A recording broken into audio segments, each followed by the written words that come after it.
Walang kaanes-anes. Lip balm lang.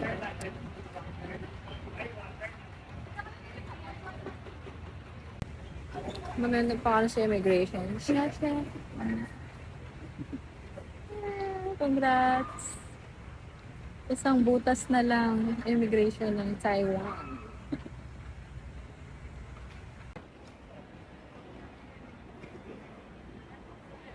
Hi guys! Nandito kami ngayon sa Taiwan. With pumunta kami ngayon sa 7-Eleven kasi bibili kami ng kitchen na easy card. Dito lang siya sa baba ng Klook. Paglabas niya ng arrival. Ito yung 7-Eleven nila. Hello! Cute. Easy card. Oo, ang dami option. Parang gusto ko na itong Doraemon. Saan ako ni Doraemon? Kid din ito. Magkano to? Walang price. Okay. Ibang design ganito. Ay, ito. Ang cute, oh. Dito. Oh, Ichiran. So cute. Meron din siya. Ito ang cute din. Ano ba ito? Ito ang cute, oh, stuffed toy. Kaso for sure, mahal to. Wala na iba. Ang cute sana na itong Ichiran. Ito din, oh. Ladi, Sakura. Ang cute. Ay, Sakura to. Ano sa'yo? Ito po, yung jelly ball. Kasi card ba to? Ito na sa akin, Doraemon. Ano ba gusto mo? Ito pa, wala. Yan na din. Medyo wala na din palang ganong design. Mga card na lang. Top nito. Ito kamote. Ano na ko? Spicy pork bun. Ay, gusto mo nito.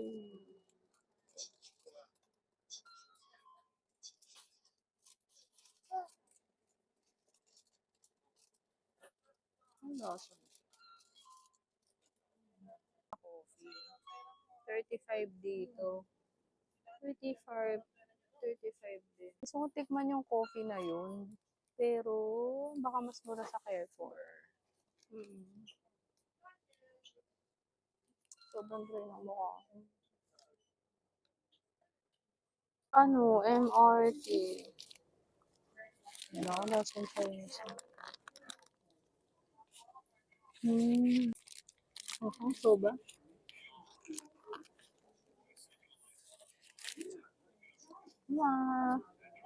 Ito na din, tag 300 muna.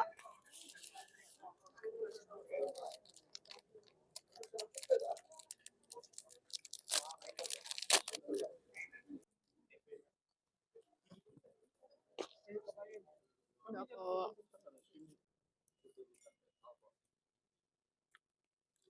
Kabit na to.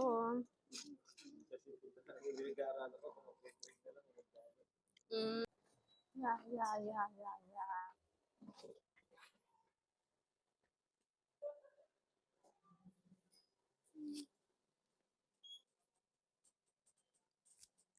Over here.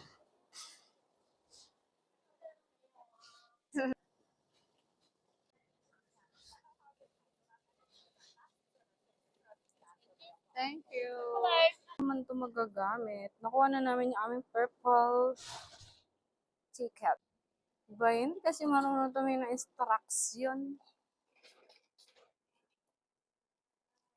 Tuloy-tuloy lang pala CSR. Hanap kami ng hanap. Favorite! Oo nga, Taiwan pala may-ari nito.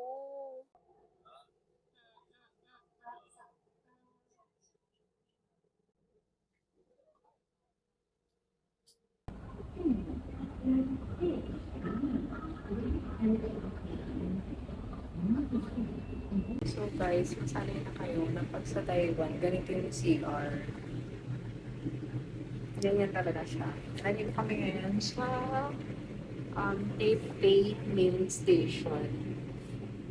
Iba, ano na, magaling na mag-English dito, kaya mapagtatanungan na talaga. Straight ahead. Ang ganda na ano nila dito, train system nila. Ang linis, mabilis.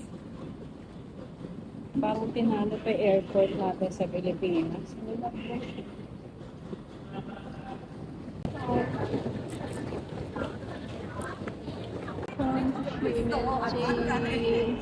Ang ang dala mo, pre, ah.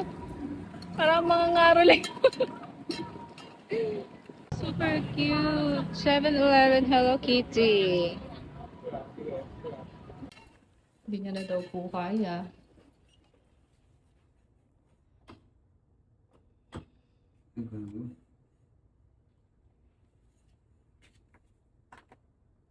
Ay, gumana. May oras yata, eh. Ay, babad mo. Tapos saka mo buksan. Ikaw nga. Hi! So now, nandito na kami, naka-check-in na kami sa Hotel Room Kaifeng. Actually, 3 p.m. pa, dapat yung check-in namin, nakalagay doon sa Klook. But, since wala na yung, malinis na yung kwarto, so pinayagan na kami ng 2 p.m. na maka-check-in. So, ganito yung itsura ng Room Kaifeng. 10 minutes walk to 10 minutes walk siya sa Ximending Market. So, ayan, meron siyang yung TV, ayan yung mga gamit namin. Then, mini room, yung bed, okay naman, kasya naman yung 2 person.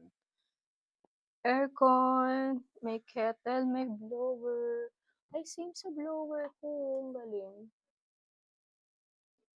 Then, yan, may sleepers din for 2 person.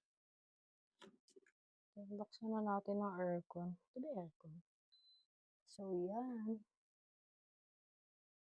Buksan na natin siya kasi medyo mainit eh. So, ito yung banyo nila. Yan. So, walang bathtub. But, meron silang shampoo. So, yan. Carry naman. Diba?